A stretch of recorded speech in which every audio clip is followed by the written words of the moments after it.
Good evening, ladies and gentlemen. Kindly settle down. I think I'll take a minute or two. Some more people are enjoying our nice refreshments. I thought that's a video about our annual convention, which you saw it just now. And it's happening on the 12th. It's our flagship event, and it's happening at Hotel Taj Coromandel. And if you're not registered, you better do that. And it's one of the, we got some outstanding speakers to come and speak at the convention, and please do come. We got already over 550 registrations happening, and the foundation for building a resilient India. I don't want to go through the speakers. We got some outstanding lineup of speakers who are going to be talking from the commando who rescued 2611. He's going to talk about mental resilience, from the person who is a gold medalist who trained Abhinav Bindra to win gold at Olympics, and including inaugural session, we have our own Valayan Subaya, International Entrepreneur of the Year, and we have a line of some outstanding speakers. So please do come. If you're not able to register, not able to come down, all our convention are webcast live. Live on YouTube, Facebook, Twitter, LinkedIn. Watch it live from your place, not to worry. In addition to that, we are also having lined up some very good events. I'll take a minute more. 14th of Feb, we have Mr. Gopal Ratnam, Trump 2.0. What does it mean to India and the world? So this gentleman, Gopal Ratnam, has come from USA. He worked in Pentagon. He was worked with Secretary of States. Outstanding person. He's going to be here. He's going to be talking to us on what exactly is happening there. And on 15th of Feb, we have NTPC Electron Quiz. We joined jointly with NTPC, and it's happening here. We expect over 500 students to attend. It's only for management students and engineering students. Then on 18th of Feb, again, we have Read and Grow as usual. Then on 19th of Feb, we have with the Peninsula Foundation and the University of Madras, a conference on technology, military power challenges for India. So this is happening, and we have lined up full day conference.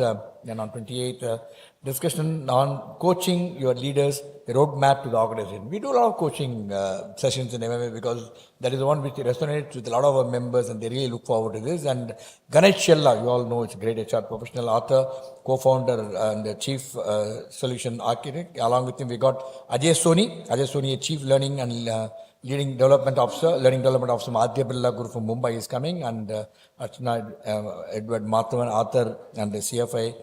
They are the people we'll be talking. Plus, we have lined up quite a number of events. I think that people have entered. So let me start with today's event. Play to potential, lead a full life to become the best in you. And we got the author of the book. I'll walk miles to listen to him. I just heard about him, met him only for the first time. I'd been interacting with him. Not only the author, the other two panelists along with him, Bama, Balakrishnan, and Dr. Sathya, Sriram. And I must tell you, I done a lot of events, a lot of book launch discussion. This one group was so serious. I seen the communication in the group. I am part of that group, but I don't interfere in the group because the thinking, thought process is way ahead of what we do actually. We have been discussing. So why I'm telling all this, you are going to have a feast of a time this evening actually. The way they prepared, I think if somebody who are watching all live, if you are watching live, please tell your friends to log in and watch it actually, because this is an event not to be missed. The way they prepared, the way they are going to discuss, play to potential, lead full life to become the best in you. Because when I went through many a thing, midlife career, midlife issues, some of things I could resonate with something. No? When I was there, from one thing to I went there, went on to become finance specialist, went on to become air show specialist, went on to become paracommand. You don't know what, ultimately I picked up golf and made you, good golfer to went on to become player, to play for India along with the Indian team. It happens. How the changes brings you in. And what he said is, it comes to your way, just grab it actually, you can think. I could resonate many things, but I'm quite sure each one of you are going to have a great time this evening. Gentlemen, put your hand together to welcome distinguished author for this evening, Deepak Jayaraman, and to lead the conversation, Bama Balakrishnan, and Dr. Sathya Sriram will be also one of the panelists. May I request you to please take your place on the dais, sir. Ladies and gentlemen, a warm round of applause to all the three, Bama and Sathya.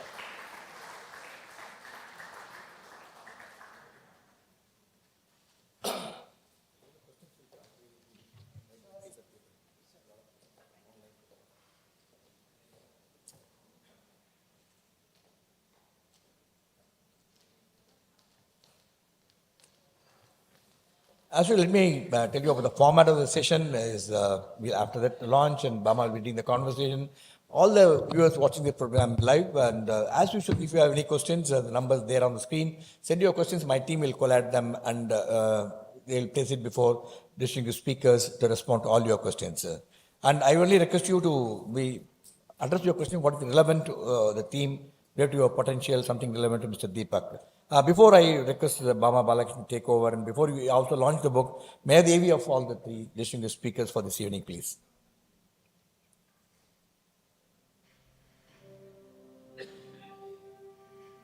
Mr. Deepak Jayaraman is an author, leadership coach, and certified CEO coach with a mission to help growth-minded individuals and teams unlock their full potential. Through immersive coaching, content creation, and tailored leadership sessions, Mr. Deepak enables transformational journeys across professional and personal domains.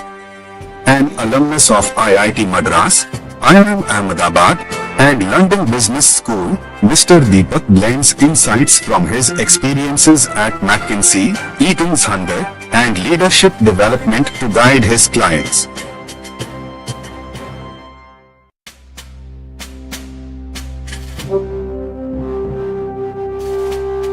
Ms. Bama Balakrishnan is Senior Vice President, Finance at Sundaram Finance and Director at Dvara Research Foundation, brings over 2 decades of experience in financial services.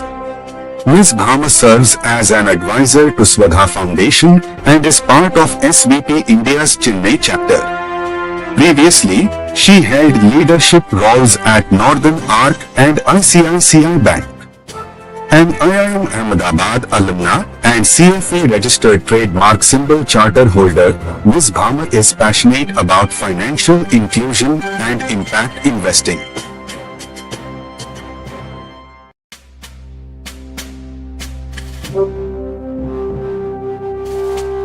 Dr. Sathya Sriram is an independent advisor specializing in healthcare strategy, preventive care, and leadership development. Formerly CEO of Preventive Health at Apollo Hospitals, Dr. Sathya led initiatives like Apollo Pro Health, promoting personalized preventive care. With over a decade at McKinsey and Company and leadership roles at the Hindu Group, she brings expertise in strategy and innovation. A PhD holder from Johns Hopkins University, Dr. Sathya is also a visiting faculty at IIT Madras, teaching leadership and personal growth. That's a profile of outstanding sessions we are going to have this evening. Before I request Bama to take it forward, may I request all the three to step forward, do the honor of launching this book officially, so that we'll have a photo op for us. And can I have the books, please? Sundaram, you can join our committee members.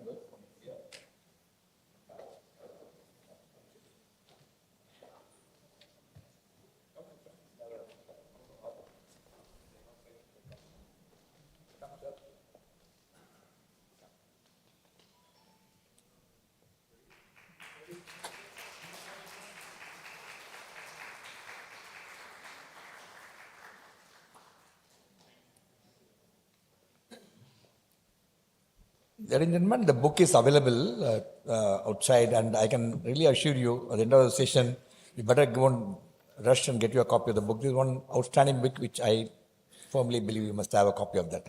Now over to Bama to take it forward.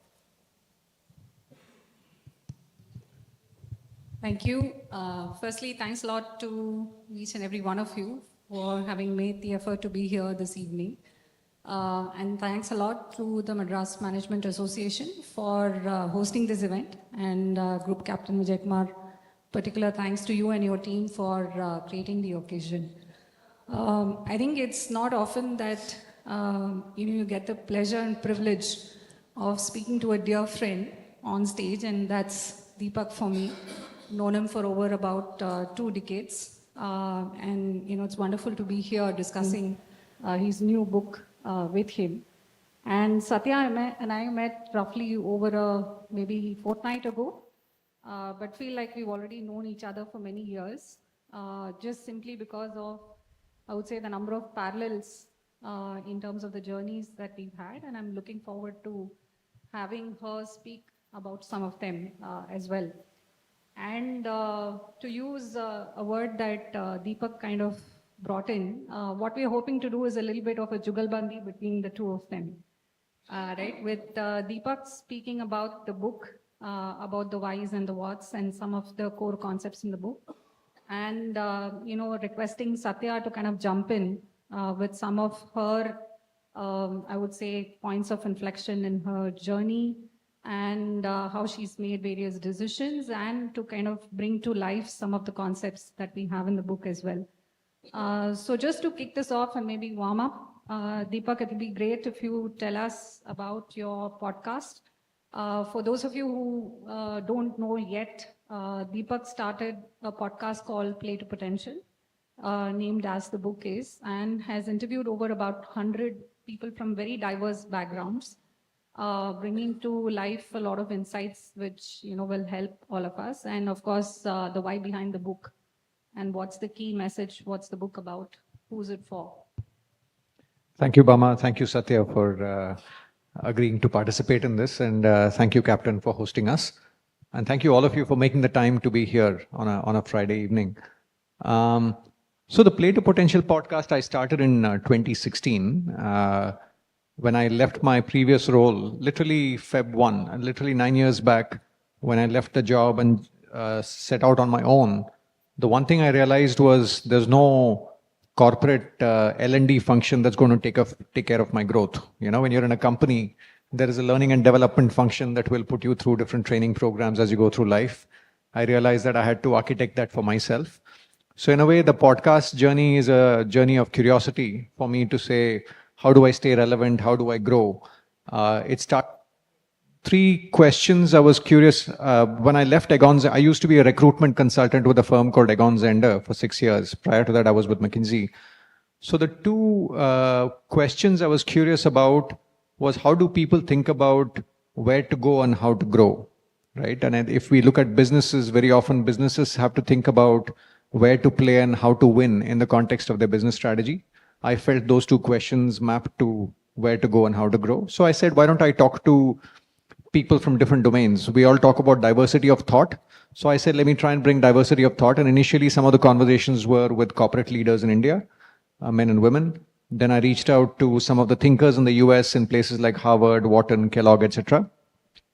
Then I also said, why don't we learn from other disciplines like sport, art, stand-up comedy, and so on. So in a way, Bama, to your question, it started out and continues to be a journey of learning and curiosity and hopefully sharing it with the group and others benefit. But somewhere along the way, people started saying, why don't you codify what you've learned and write a book? And I must say, when this first conversation happened with Penguin, who's a publisher 3 years back, I wasn't ready.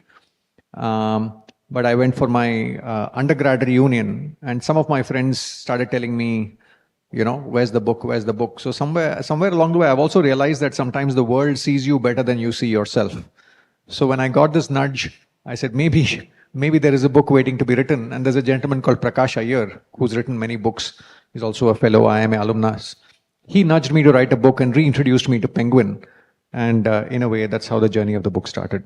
And to answer your question about the audience for the book, I feel the book addresses anyone who's struggling with the multiple dimensions of life. When you're a student, life is quite simple. Your objective is to generally wake up, go to school, get good grades, come back. And when you're retired and you're, let's say, in your 80s and 90s, very often, you're sort of focused on your health and, being help to the family, etc. But I think I noticed there's this long middle, let's say, if I may say, 30s to 60s and 70s, where we are hit with the multiple dimensions of life. There's family, whether it's children, spouse, parents, siblings, that often leads to pulls and pressures. There is health, our health of the people around us. There are multiple transitions happening around us. There's the financial context. There is the context of the world of work and jobs and the various, the volatility around the world of work. So I felt this whole long middle phase where people didn't have quite a meaningful framework to deal with it. So my book is an attempt at providing some language for people to deal with the long and messy middle, if I may. Yeah, and leading on from that, Deepak, how do you think about potential? I know you think about it differently than probably what a lot of us are used to. Tell us more about that. Thank you. And even that's a journey that's continues to evolve, Bama. I think if I may sort of talk about my relationship with the word potential over time, the earliest understanding was from physics, right? There's potential energy that gets converted to kinetic energy, right? So generally the initial understanding was potential is some stored energy which can be converted into action and outcomes. Then along the way, I worked in Egon's Ender where we used to evaluate candidates. We'd look at 3 levels. I see there are some search consultants here. We used to look at candidates in terms of experiences, which is what the person has done. Then we would look at competencies, which is how the person gets things done, whether in terms of driving results, driving strategy, building teams, collaborating, etc. The third level we would look at very often is what is the runway this person has. If this person is here, will this person grow up to this level or grow up to this level? So in a way, looking at markers of which are the diamonds in the rough. You know, to use the dialogue from a Hindi movie, which are the lambe race ka ghoda, right? That's a term that's used to say this is a horse that will go far. So clients would often tell us, assess the young leaders and tell us who are the high potentials. But I must say the real definition of potential comes from my first guest at the podcast, who was Vijay Amritraj, the legendary tennis player from Chennai. And as I wrap up my conversation, I ask every guest, what does the phrase play to potential mean to you? And he told me a couple of things which have stayed with me. One is he said he'd gone to interview Buzz Aldrin, who was the second man on the moon, in his home for a program. And he said in the corner of the wall, there was a small plaque which read, very often we tell our children, right, you can dream big, sky's the limit, and so on. He said in the corner of the wall, it was written, who said sky's the limit when I could set my feet in the moon? Right? In a way, indicating that potential is often limited by our imagination. It's almost infinite sometimes, number one. Number two, he referred to a gentleman called Thurgood Marshall, who was the first Afro-American Chief Justice in the US. And when somebody asked him, how would you like to be remembered? He's known to have said, I want to be remembered as he did what he could with what he had. And to me, I feel that is a very beautiful definition of potential because we all are dealt with a certain set of cards. What do I mean by that? Our genetics, the family we are born into, the country we are born into, the economic context, the education we are given, the society we are exposed to. All that is in a way the hand of cards. And if you really look around, each one of us has a different set of cards we are playing in our life. So the real question is, given the hand we have, which sometimes can be influenced, which sometimes cannot be influenced, what is the best game you can play? There's no point me comparing myself to somebody in a different country who's playing cards with a different set of cards. So to me, to your question, Bama, I think the 2-3 things that stay with me are, I think potential is contextual, and each one of us needs to tune into what is context to us. And second is very often it's limited by our imagination.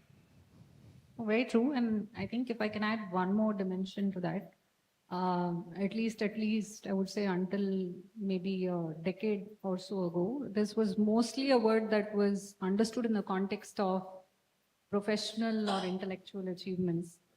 And I think today what I see people around me exploring, and especially the ones who have the luxury of doing that, is to think about potential in context beyond just professional achievements or so to say. So look at, for example, as even if you have a fulfilling career, then what do you do as an artist? And I'd love for Sathya to talk about some of that when she does. Or what are you doing in terms of giving back? What are you doing for the community? And so on. Maybe we'll get to that when we talk to you about flavor. Very true. I didn't address that part, but I think very often we equate potential in the workplace. But we have potential for so many things across so many dimensions of life, whether it's some extracurricular activity or health or some pursuit or in the communities we live in. So completely agree. I think it's way beyond work.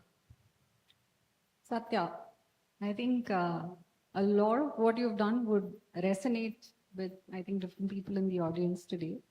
It would be lovely to hear from you on your transitions And maybe in this context, tell us how you thought about potential when you went through each of those inflections. Thank you, Bama. Deepak, for thinking of me. Delighted to be here this evening and share a little bit of my vulnerable side with you all. So please take it in that context. My first, at least, transition that I think about early in my professional career was when I decided to finish my PhD and I didn't want to continue in academic research. Right? So I was originally driven by a lot of my love for biology and also a personal setback in the family where my grandmother was diagnosed with Alzheimer's disease, and I was that teenage passion of wanting to pretty much cure the disease was what drove me through college and my PhD. And then I realized that I didn't find that joy as much in the process of discovery in science, but I realized perhaps it was much more that the impact that science had was what I was excited by. And I had the opportunity to then work with McKinsey and Company in healthcare and consulting. And so that allowed me to almost take the background I had in science and work with the business side of multiple healthcare providers, payers, med device, pharma companies, and bring that insight. And so that was a major transition where I thought of myself less as walking away from science, but more as a translator, if you will, between the science and medicine and clinicians and the business side of things. Beautiful. I think another transition was when I decided to join the company down the road, the Hindu Group, the media house. And the reason it is a transition is because I had absolutely no background in media. My entire background was in healthcare sciences, and that's also what I did in consulting for many years. But when the opportunity came to transform a media group that I think speaks its mind, I took the leap. And there, I think the transition was much more, at least for me, a recognition that you don't always need to have industry expertise. Some other skills also come to fore, right, that can transcend multiple industries. So things like problem solving. How do you take a problem, break it down, and approach solutions?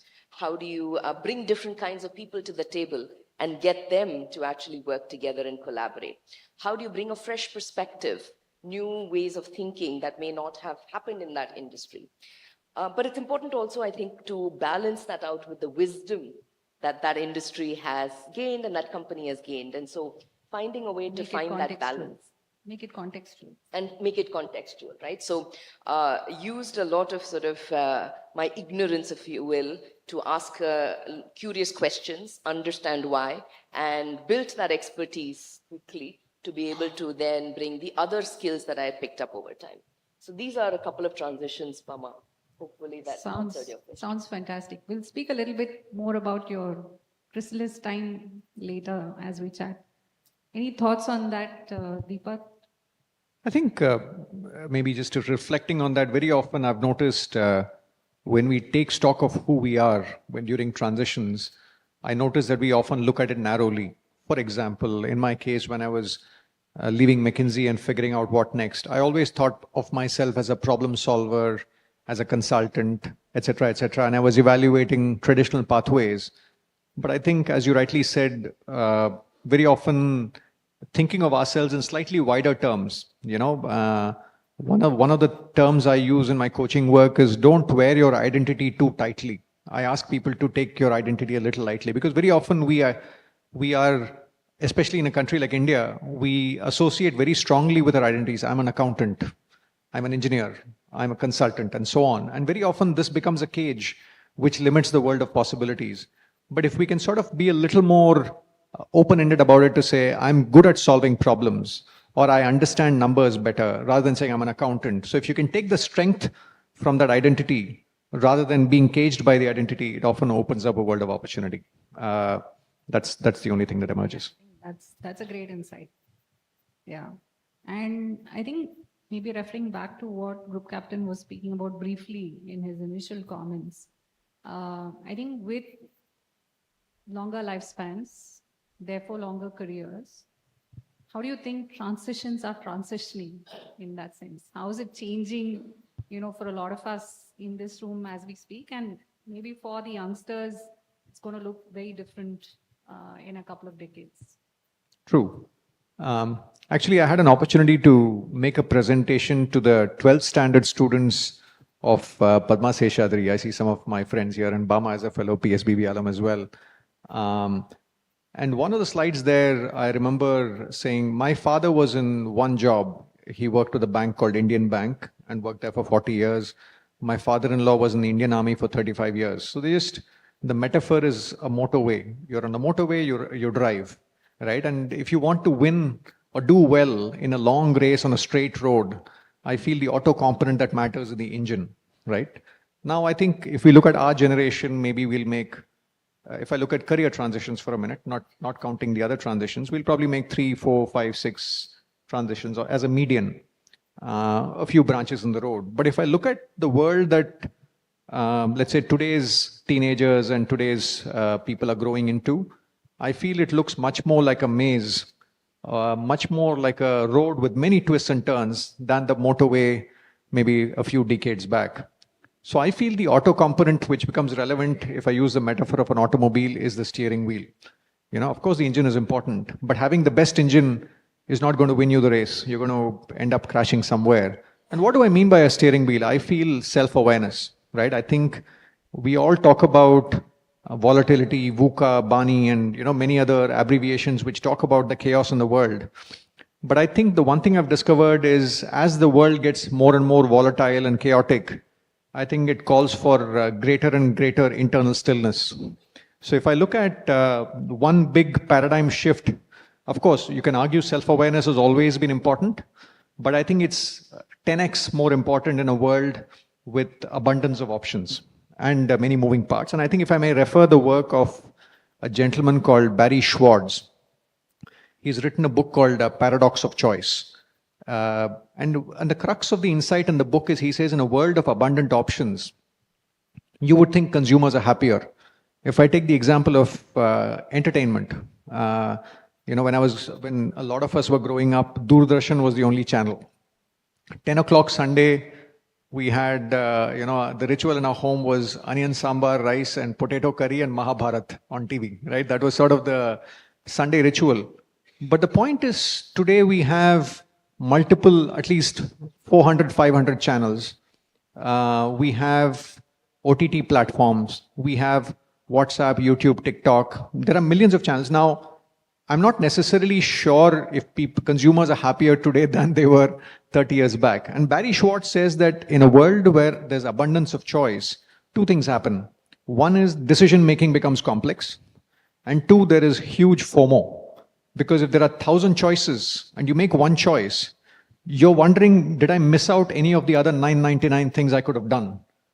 So the reason I say it is even in the world of careers, I think we are moving towards a world where there's a lot of abundance. And therefore, unless you're really sure about who you are, what you want, what drives you, what you're passionate about, what your skills are, it's very easy to feel that FOMO saying, should I have taken that turn, this turn? And then you end up in funny places.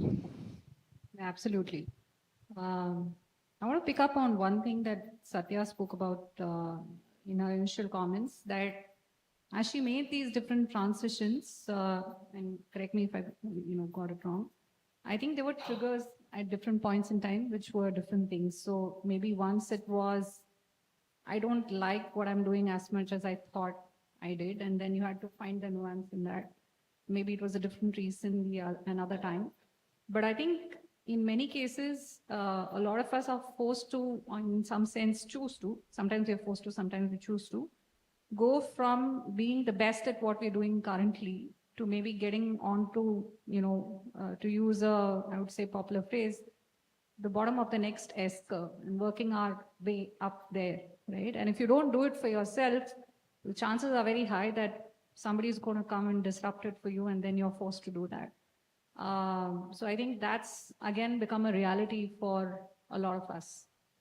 And I think one of the questions also to think about is how do you find the inputs that you need to then make those decisions? And where do you find those inputs? I think I like one of the people I spoke to at the podcast is a lady called Linda Grattan. She's a professor at London Business School and she's written a book called 100-Year Life.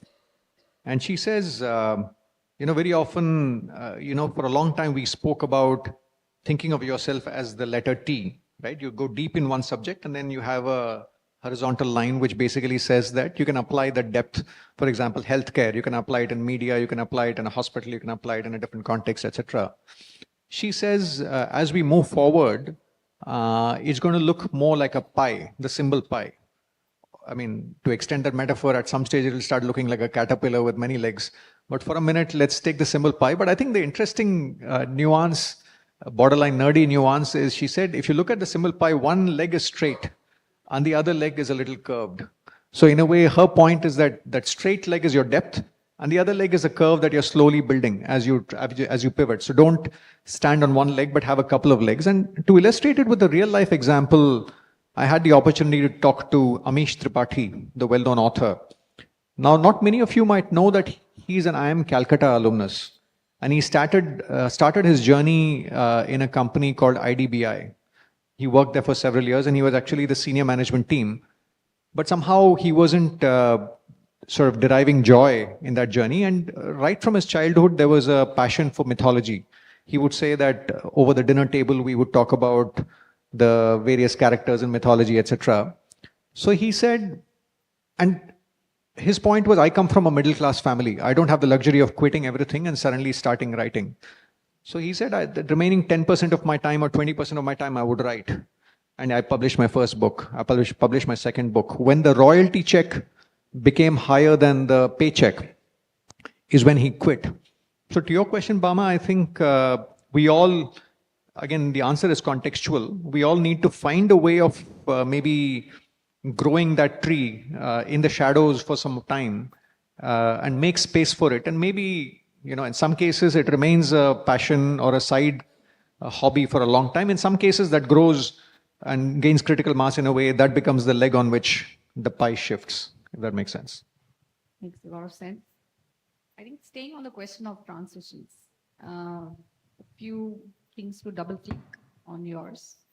One, I would say in each case, how did you find the courage to make the shift, especially it wasn't triggered, maybe organically. And second, how did you prepare for it? What are a few things you did? Because that would be relevant for a lot of us here. And what kind of muscles did you build to get to the next one? So I think most often we hold back from taking the road that's less traveled by, right? And being a fairly analytical person, I had to actually draw out a framework for myself every time I came to some of these crossroads. And what you realize that the cost of stagnating or the status quo, staying where you are, sometimes is actually greater than the risk of change. And being able to calibrate that a little bit and saying, okay, if I continue to stay where I am, right, and that puddle becomes murky and murky and murky, right, is that where I want to stay? Or do I find this moment where I can take the leap? There may or may not be a bridge, right, that I land on, but let's see. And I think laying out a little bit of our framework of what are the pros, cons of the status quo, being in the same place or moving on, at least allowed me each time to get comfort, if you will, that it's time to take the risk. Because there were several other opportunities over time where I decided to let them pass, right? And that I'd rather be where I am. So I think that is sort of at least how I thought about some of this. In terms of preparing for it, I think when I transitioned out of academia into McKinsey, I grant a lot of that to McKinsey's training and professional development. They actually put a bunch of us through what they call a mini MBA, right? And and allowed us to get deep enough into the basic principles that we won't look stupid in front of the clients. But, over time, we just learned on the job. So I think when I transitioned to media, I didn't have the advantage of a structured program, but essentially went back to the basic principles of going back and studying the media world and reading literature enough to get up to speed. I think the second thing in both transitions were people that I knew that had done this before, and talking to them or speaking with them, understanding from them what I was going to get myself into. So I would be fairly clear that at least my eyes are about as wide open as I possibly could. In the case of consulting, my husband was a consultant, and so I was able to ask him many of my questions and doubts and fears without necessarily having, being judged in any way. And I think in media, I had the luxury by then of a network of people that I could lean on. So I think leaning on them, learning a little bit about what to expect, allays the fears a little bit. Most certainly does. And I think do want to call out that in each case, the transitions were not only on the technical and domain front, right? If you want to kind of expound on that a little bit as well. I think it's not just on the technical front, I guess it's also a little bit around people, right? The kinds of companies that they were. So academia, scientists, very, narrow, single, in-depth, introverted. So you don't necessarily have large teams, lots of talking. You pretty much are in your lab, in your corner.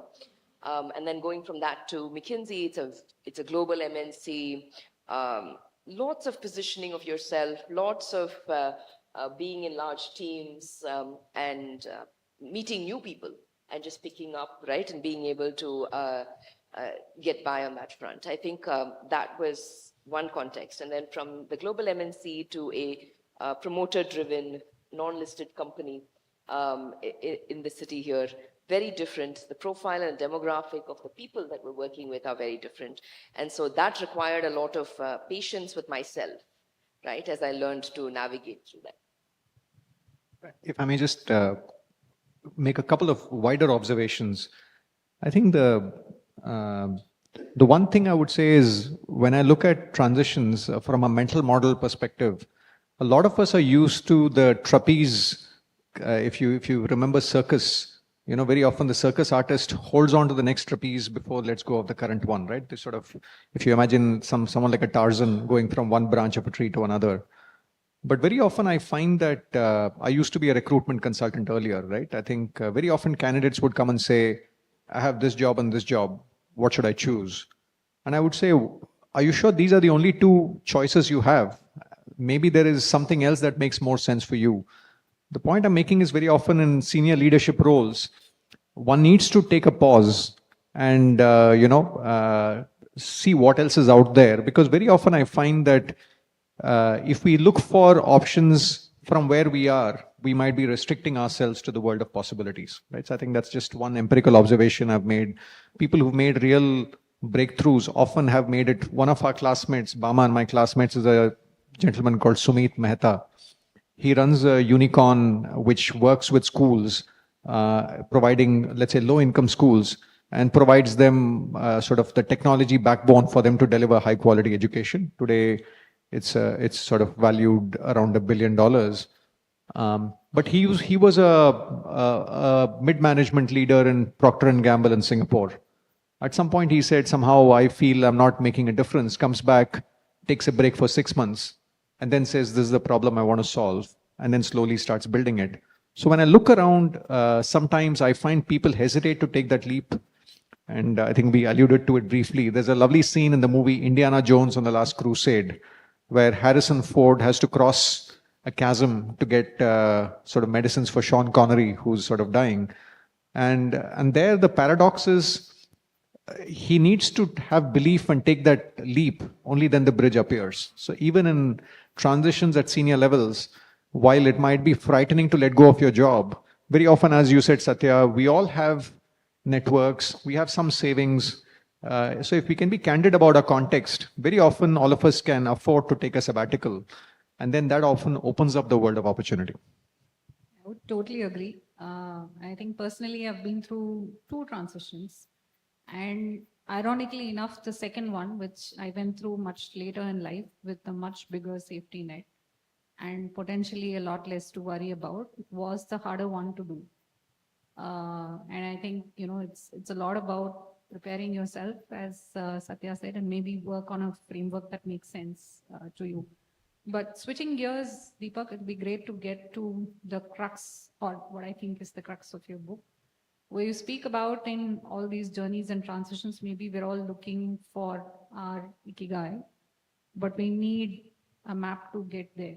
And it's something that you've coined in terms of flavor. Tell us more about that. Sure. How many people in the room are familiar with the phrase ikigai and 4 circles? Anyone who's not familiar?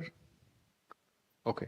It's ikigai, just to share the headline, is a Japanese idea where they say, a good life is when you operate at the intersection of 4 circles. One is what you're good at. Second is what you enjoy. Third is what the world needs. And the fourth is what the world will pay you for. And the crux of ikigai is if you operate at the sort of the intersection of these 4 circles, then you're set. It's like drilling oil. Then you just keep drilling there. I think it's a useful idea, and I found it useful genuinely when I was transitioning from my previous role as a search consultant. But I find that it is too high level. One of our friends, a gentleman by the name Venkatesh Srinivasan, when I was describing the idea for the book, and I was sort of struggling to see how something wasn't sitting right for me, because when I looked around, a lot of people found ikigai to be like Mount Everest. It felt too overwhelming for a lot of people, saying, I love this. I love to play music or play the tabla. But if I do that, then I won't be able to feed my family, right? Life is not easy. There are trade-offs to be made, choices to be made. There are financial considerations. There's health consideration. So this friend sent me a clip from the movie Lincoln, a movie by Steven Spielberg. And there's a wonderful quote where Daniel Day-Lewis, who plays the role, he says, in the context of True North, basically he's trying to do something which is devious, seemingly devious, but actually which moves the country forward. And he says, a compass will point you to the true north, but the compass doesn't have any direction or any guidance for whether there's a swamp or a ditch or a desert or a landmine on the way. So in the pursuit of the true north, if you just follow the compass blindly and you sink in a swamp, there's no glory in it. So to me, I feel if I bring it back, ikigai is a great true north for me. It's a good North Star. But I notice that the North Star sometimes can't do the job of a torchlight. It doesn't tell you where the next ditch is when you're walking, right? You need something more granular. So as I thought about something which hopefully helps people through the messiness of life, I was looking for a framework that can help people play to their full potential. Back to our discussion, Bama, not potential in the workplace, but potential in a holistic sense. There were a few things that occurred to me. One is a lot of the literature I notice treats life as a solo sport. But the more I look around, I feel people play life as a team sport, the team being family. And family can mean different things to different people. But in most situations, it's often spouse, children, parents. Spouse and children being the sort of maybe the nucleus. Parents, of course, in Asian societies, especially like India, parents become part of the family, are seen as close part of the family. In some cases, it's siblings and uncles and aunts and so on. But the reason I mentioned family is it's important for us to recognize the family context. And what do I mean by that? Very often, what role makes sense depends on the age of the kids, stage of the kids. Is your spouse pursuing a career? Sometimes spouse's career might mean he or she has to move to a different location. That has impact on the other person's career. Sometimes, in my case, I came down from the US to India in the context of my father's cancer treatment in 2008. So I think very often there are personal forces which are pushing and pulling us in different directions. So I think there's a family piece, family context piece, which we cannot avoid, right? Number one. Second is when I look at people playing to full potential, there's some element of them tuning into what they truly love. They may not find it at work. If they find it at work, great. But the majority, 80, 90%, who were thriving had a hobby, whether it's playing an instrument, whether it's gardening, whether it's trekking, whether it's running, whether it's something else, community service and so on. Something that you truly enjoy and that rejuvenates you. It's almost like a recharge. Second, the third, I talk about aspiration, not ambition. Ambition, to give a simple metaphor, saying I'm ambitious is like saying I want to get 100 in math. I don't care about what I get in the other subjects. But if we look at the exam of life, there's health, there's relationships, there's, multiple dimensions. One of them is career. So aspiration is saying what are the different identities I have and what are the kinds of goalposts I want to set for each of these identities and how do I move forward? So that's what I mean by dealing with the various aspirations we have across identities. Even the book cover, if you notice, is basically juggling multiple hats. Each hat is an identity, right? I'm a father, I'm a son, I'm a brother, I'm a podcaster, I'm an author, I'm a coach. And I'm sure if each of you reflect, there will be at least 5 to 10 identities that you hold across the various domains of life. Now, each of those is like a subject. Now, if you want to do well in the exam across all the subjects, it's going to look very different from being ambitious about your career. So that's the third part. How do we really think about aspirations and not just ambition? Of course, doing well at work is an important element, but it's not the only element. Then the next piece is really the point around how do we really be of value and seek opportunity, right? As we spoke about how the world of work is changing. So the term I use here is we all need to go on a talent market dating process. When you're early, you get a job saying you're an intern here, you're an accountant, you're an auditor, audit intern, etc., etc. But once you cross a certain stage, each one of us has to figure out what are the unique set of skills and networks and relationships we have, and how do we be of opportunity. And even for homemakers, right, traditionally who we call homemakers, very often I see that the ones that are flourishing are those that have an element of contributing to the world outside, because family often can be a low feedback and a low gratitude environment. Unfortunately, at least that's my empirical observation. So that's what I mean by being of value and seeking opportunity, and each of one of us has to go through the dating process. The next piece is understanding yourself and investing in yourself, physical health, mental health, capabilities. And the last piece is relationships.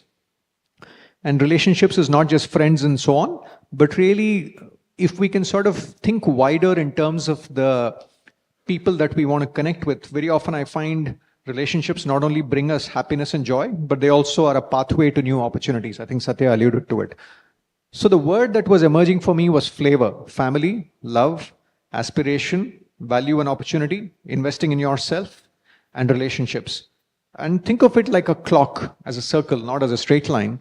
And in the middle of that is rediscovering our flavor, because life keeps changing. Who I was in my 20s, the family context in my 20s, my health, etc., is very different from who I am in my 40s. So just like in ice cream, we have flavor of the season. We all go through different seasons in life. So I think we need to keep rediscovering our flavor as the context changes, whether it's transitions that we choose to make or transitions that happen to us. So in a way, just coming back to you, Bama, so that was a long-winded answer.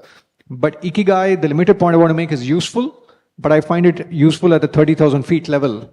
But on a daily basis, the real question for me is how flavorful is our lives? Awesome. I think we have a lot of questions from the audience. So what I'm going to do is pop one, which is related to the flavor framework. Sure. To kick this off. So the question is, how do you think the flavor framework can help professionals balance the competing demands of work, family, personal aspirations in today's fast-paced world? Sure. Quick time check. How much time do we have? Who's helping us with the time here? Okay. We wrap up by around 7:20. Okay. Done. Thank you. So I think the one point I would make is very often people see work life as a seesaw. There's work and there's life and they're pulling in different directions. But I feel metaphorically, I think of it more like a flywheel.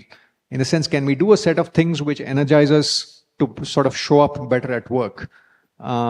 So again, the answer is very contextual, but I think if we want to play the long game, definitely we need to invest in our health. Very often, I'm sure Sathya, I'm preaching to the converted here, but very often I see people playing life as a 20-20 game where, you hit 20 runs in this over, but unfortunately life looks more like a test match, right? If we take the metaphor of a 100-year life. So again, I bring it back to flavor, but really saying, given the constraints of where I am and what is expected at work, how can I make space for some of these things? And the last point I would make here is that very often, I mean, this is a term that is used by an investment banker who's a neighbor.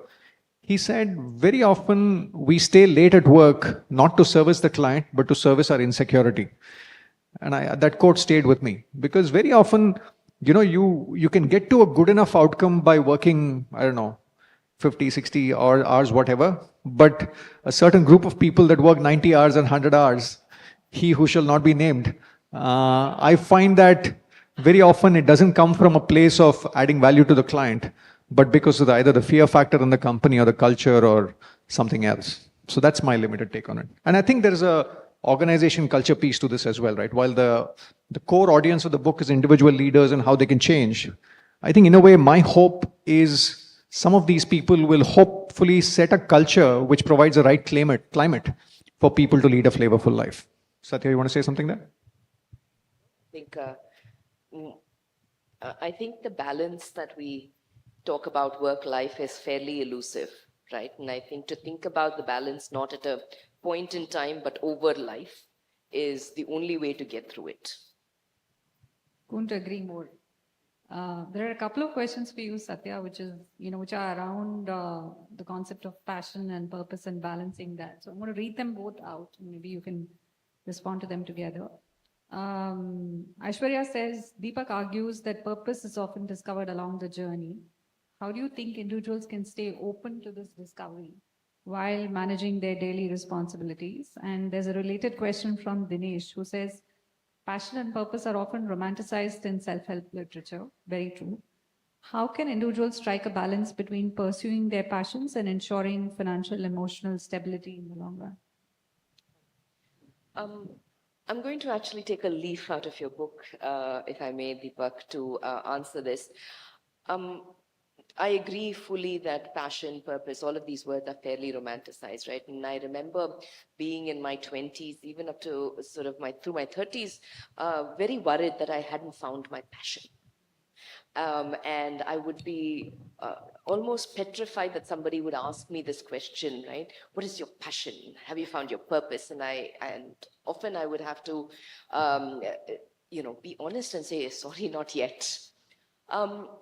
I think in the most recent stint that I had, I would say that I truly found, right, a purpose that came together with work at Apollo Hospitals to be able to lead the preventive health aspect of what we need as a country was truly something that spoke to me, brought the expertise that I had gathered, but also allowed me to truly serve, right, and have impact through my work.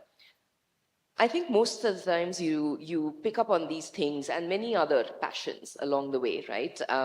Whether it is something that you do with your family, or you go trekking or dancing, or whichever it is. All of these are things that often, if you don't know yourself, it's important to listen to what others have to say about you. So Deepak would never have written this book if he didn't pick up on what everybody else was saying to him. And most often I have found that is actually what really has helped me.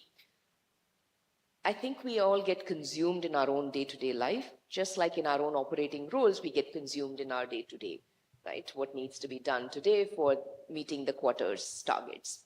On the flip side, having somebody or listening to people around you who are able to step back and see you from the different facets and highlight what they think you do well allows you to then truly rise to that. I think of, for example, for the last 15 years, ever since my children didn't need me as much, right? I have been spending some time doing leadership development and work with IIT students and corporates and so forth. I do this on the side.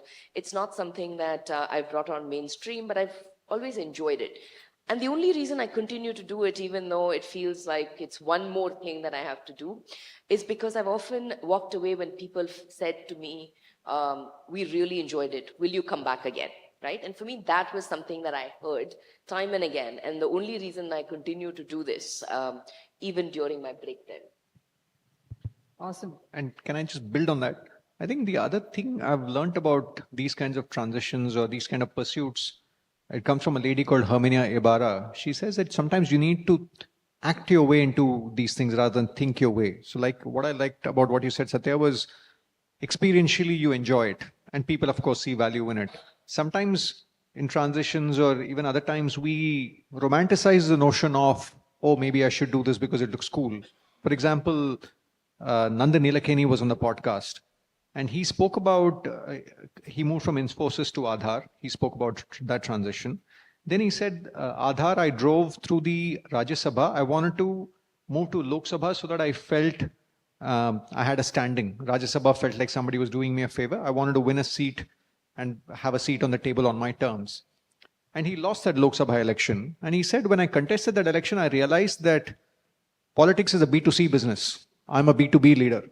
Right? He said, I didn't have B2C skills in terms of public speech and, rallying the troops and Kannada and so on.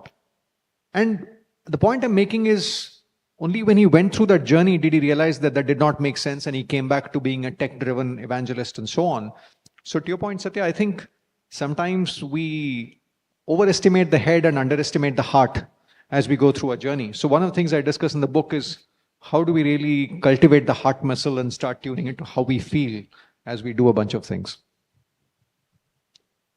You spoke a little bit about your teaching. Tell us more.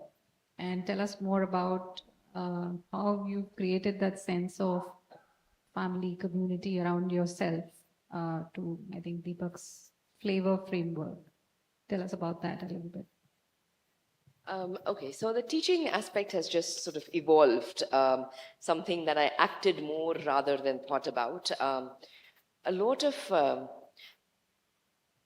my early career days were shaped by the training that I received at McKinsey, and I took it a little bit seriously because it was a big transition for me, and I truly valued the training that they provided.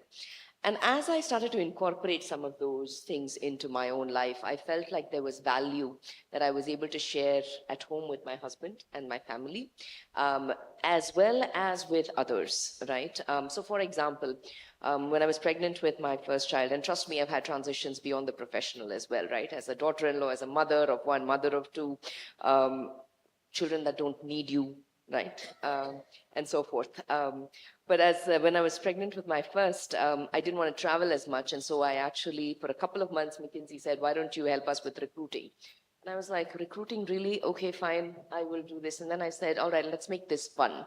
Let's actually do something that people have never done before. So I took some of the leadership development work that was done on me by McKinsey, took a module or two that was relevant for MBA students, and I had to go to campus and recruit, and did the module and delivered it, right, for a bunch of students, MBA students. And the way they interacted with me and amongst themselves allowed me to then identify students that we would then recruit at McKinsey, right? And so this was the genesis of essentially how I got into it. And I realized, listening to both the students and then also how I felt that day, I can still remember the day I stood in front of that crowd. I truly enjoyed myself. And so over time, I have pretty much pro bono done this with friends who want favors, give me a call and say, hey, I'm struggling with this. Will you come and do a workshop on feedback? Would you come and do a workshop on how women should lead, right? Because it's Women's Day month. Or over time, in the last 8 years now, I've been teaching formally at IIT Madras for a course for the students there called Habits, Happiness, and Success. And I think it came from the fact that these enormously high potential students who are at IIT Madras doing their BTECs suddenly find themselves not at the top of the class like they were for the last 5, 8, 10 years. And a switch goes off. And think about it, right? I mean, these are the students, these are the people that have probably one of the highest potential. And so my course is a 10-week course that essentially reminds them of who they are, digs deep into their self-awareness, reorients them, and then goes through a little bit of a journey of self-transformation, right? Giving them the tools and tactics that they can start applying to truly rise up to that potential as they graduate through IIT Madras. And then 4 years ago, I started a second course around women leadership. I only offer that once a year because there aren't that many women on campus at IIT Madras. But again, it's about finding and nurturing women leadership potential. Just absolutely awesome. There's one question which I think you've sort of answered. It says the book emphasizes navigating life's transitions thoughtfully. Could you share a key transition in your life or career and how you navigated it? I think you've spoken at length about it. If there's anything you want to double click. Yeah, maybe the only one I would talk about a little bit is the transition that we made moving from the US to India, right? It was another transition that we made in our lives. 15 years living in the US, very comfortable, and then I had a child.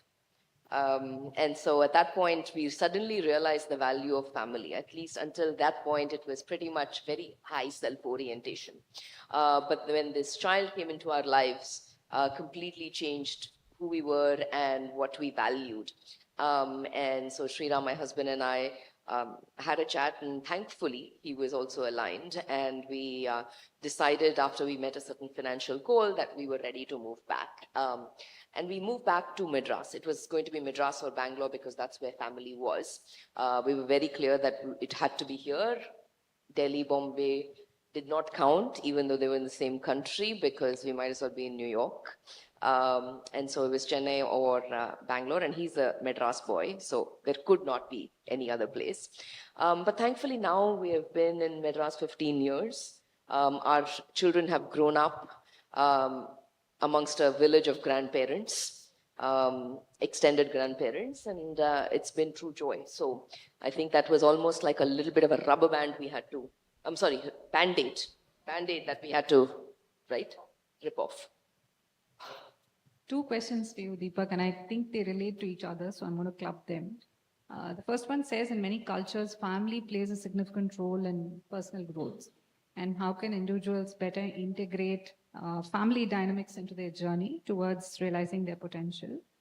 And the other one says, the book focuses on the midlife phase. I think you spoke about it earlier as well. There's a page reference as well here. How can individuals reframe this stage, often seen as stressful or overwhelming, into a period of growth and self-discovery? I just absolutely love this question. I think, let me try and answer to the two in no particular order. The one piece of wisdom I find useful comes from a gentleman called Stuart Friedman. He's a professor in Wharton, and he talks about 4 domains of life: self, work, home, and community. And he says that all of us, to lead a healthy life, should have a certain allocation of time, attention, and effort in each of these 4 domains. But to me, the more interesting thing he says is, don't see these as 4 different watertight compartments. He says, see if you can do what he calls a 4-way win. And I'll illustrate that with a simple personal example, right?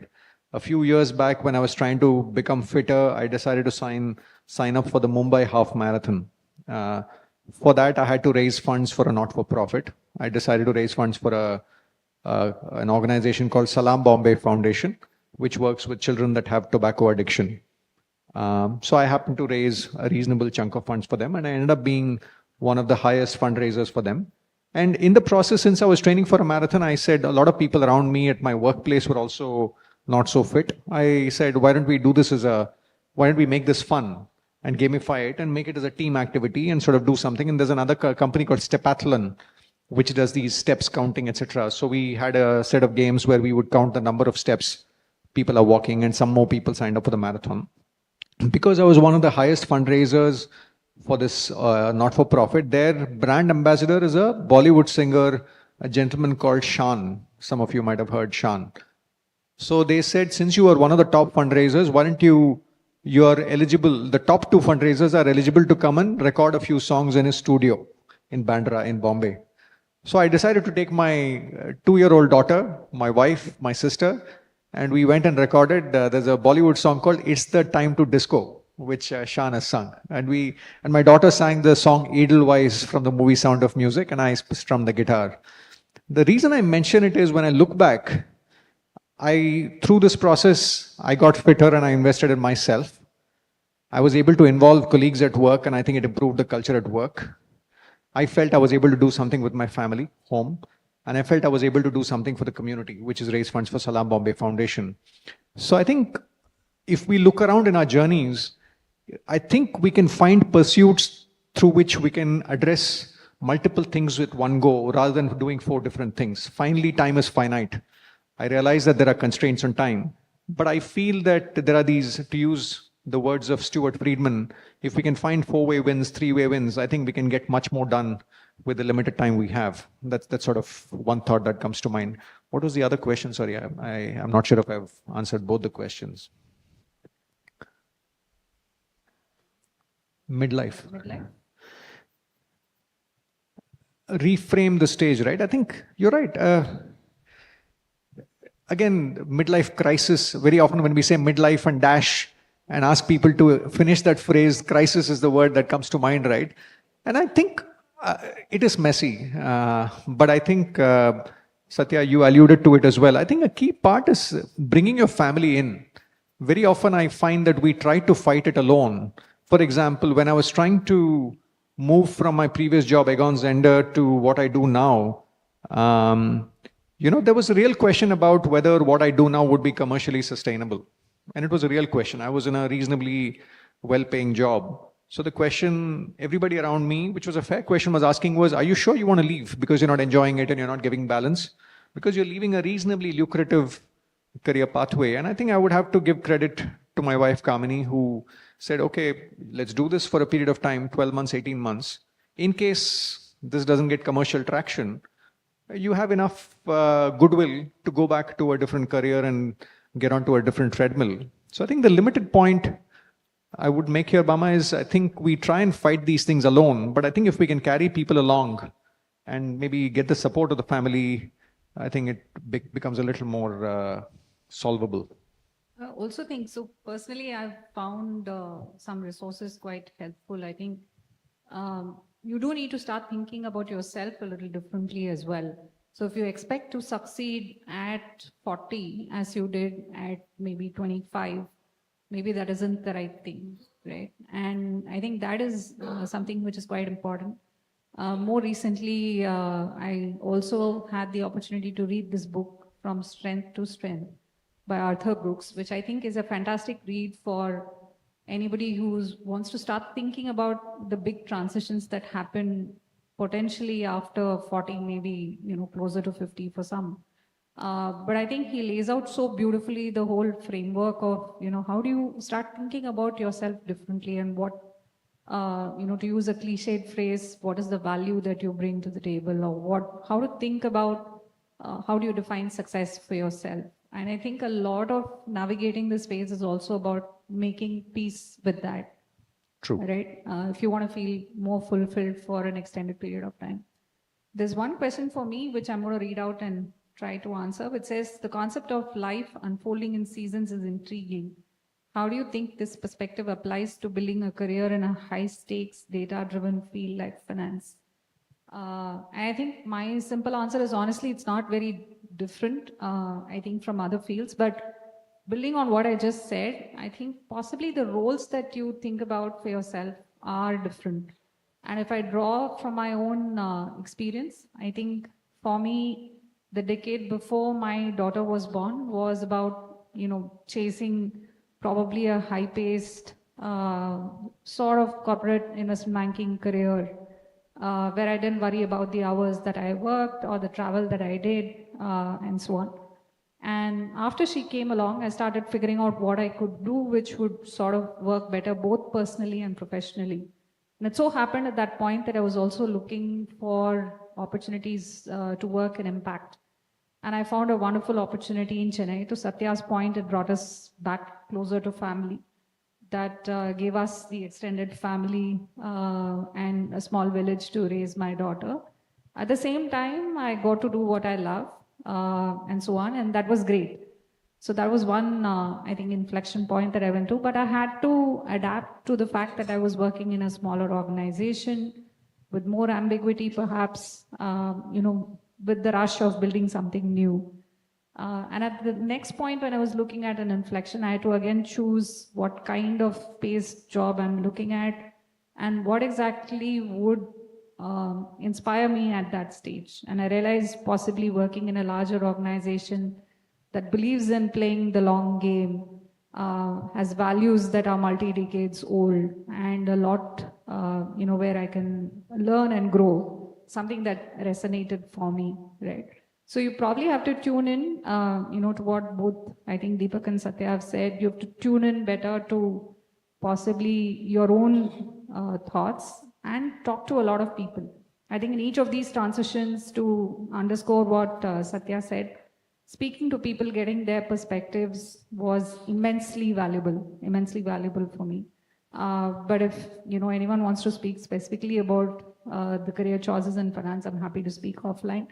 But I think we have another 10, 15 minutes. Deepak, if you want to, I know there's one concept we've spoken about a lot, which is a little counterintuitive, but the role of regret. And how that provides an input into making choices during transitions, how that helps you define things better.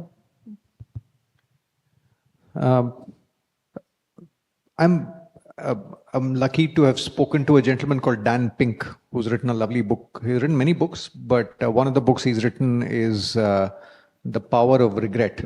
And the crux of what he says is very often, when you ask somebody, do you have any regrets? The default answer is no regrets. And we often think that no regrets is a good way to live life, because in a way, you're putting your past behind you and you're moving forward. So even I, for a long time, believed that no regrets was a good way to live life, because in a way it means that you've got closure with the past and you're sort of looking forward. Dan Pink uses a very nice phrase. He says regret is often the photographic negative of the life you could have led. I'll pause there for a second, right? He says it's a negative which never got developed into a positive. And I'm assuming, looking at the crowd here, everyone gets that metaphor. Everybody understands the world of negatives and converting into a positive. There are some cases where, when the audience is very young, they often don't quite get the depth of the metaphor. But I think the reason he says it is that very often the reason you carry a regret is because you value something. What the point he says is regret sometimes tell you a little bit about what you value. Let me give you my personal example. After IMA and working in KPMG for 5 years, I wanted to do higher studies.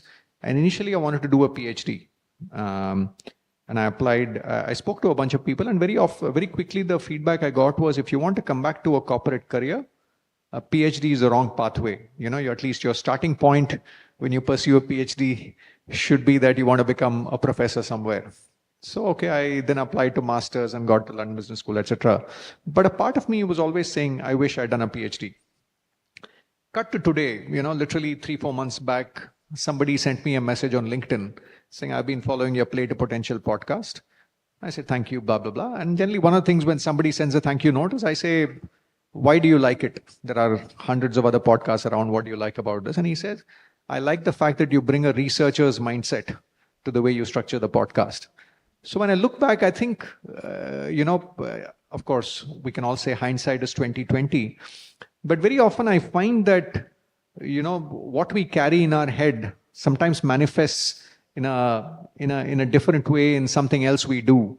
So I find, back to Dan Pink, I think there is merit in having closure with the past and moving forward. But I think regret sometimes also carries a signal. So just sort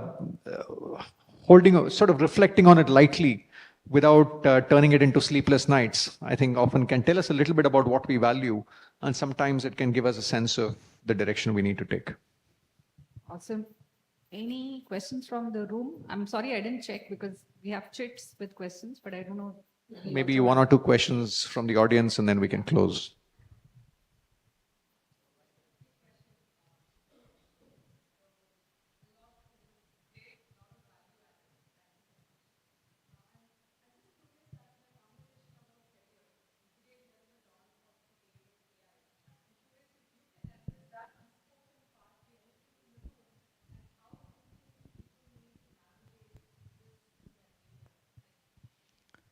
Wow. I wish I had a deep point of view, but I think the limited point of view from my vantage point, I would say is, I had an opportunity to talk to Vishwanathan Anand, the chess legend, on my podcast.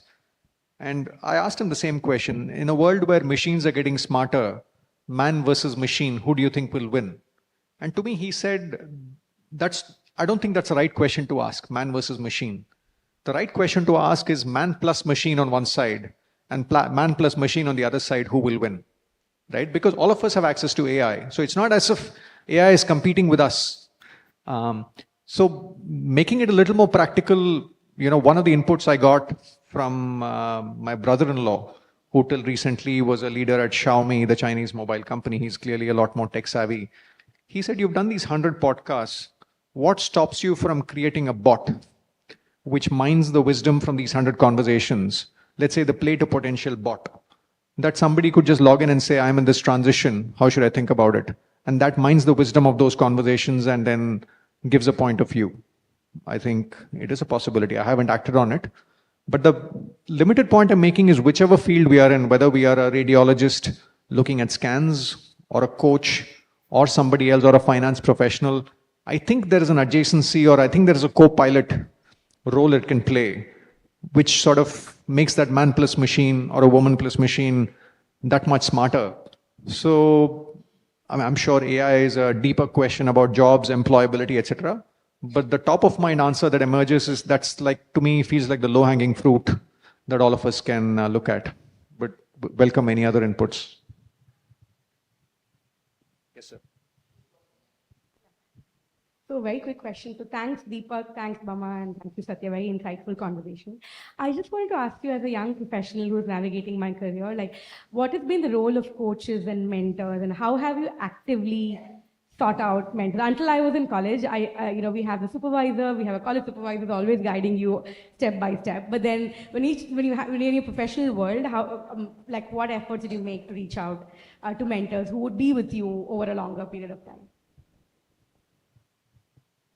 All right, so I think this falls into the R part, if you will, of flavor framework that Deepak writes, and I'm just going to share a little bit of a tactical thing that might help you. So I am generally a very introverted person. I don't network very easily, but very early on in one of these panels, someone at least what I took away was that networks and connections are fairly important. And so I decided I would gamify it for myself so that I would find a way to stick to it. I actually have on my phone now, over the years, a rolling list of people by city, right? And I keep adding to it as I meet new people that I love to stay in touch with and develop a deeper relationship. When I land in that city, I find a way to connect with at least two of them every time I go. I also, if something happens, a book I read or a memory is triggered or I see an ad based on a brand that, for a company they're working for, anything that reminds me of them, I quickly message them. I think if we use social media and tools that are at our fingertips today to be able to deepen some of these connections and rather than be addicted to them, it's helpful. So a quick no agenda, hi, hello, how are you, just checking in, seeing what you're up to, goes a very long way because most people are actually surprised, don't expect it, and then will remember you for it, right?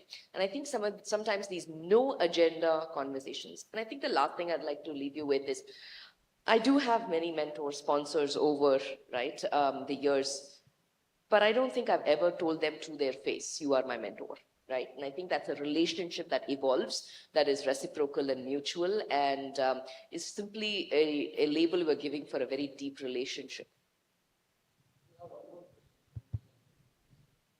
Mr. Deepak, I would just like you to redefine potential for us in some and substance. I haven't read the book yet, I have it with me, but I would request you to just redefine so that we go back with the idea of what you think ultimately what potential is. Sure. Again, for the benefit of the rest, I don't want to repeat the whole thing, but I think if I had to distill it, it's like doing the best given what we have. And what I mean by that is we are blessed with a certain set of skills, certain set of relationships, certain set of aptitudes, a certain set of things that energize us, and a certain network that we have access to. So given all this and given the world of opportunity, how can we do the best we can across the various facets of our life and lead play to our potential across the dimensions of life? That would be sort of the Twitter-sized or the X-sized definition of potential, but happy to speak more. Thank you.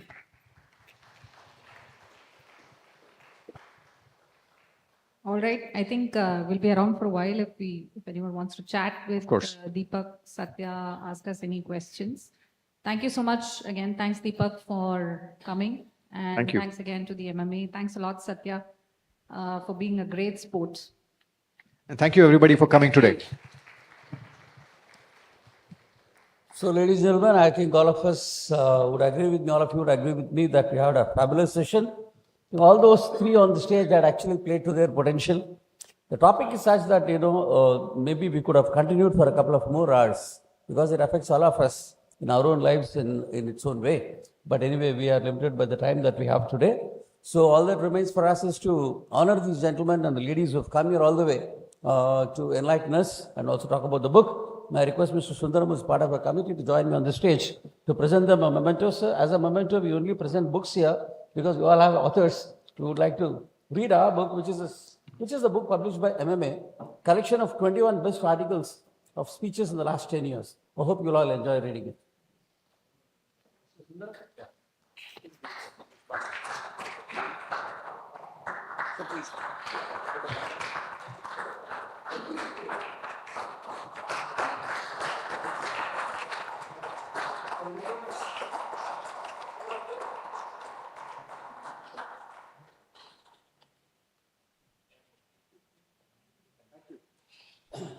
Special word for Ms. Bama for having moderated the discussion so well and keeping him time.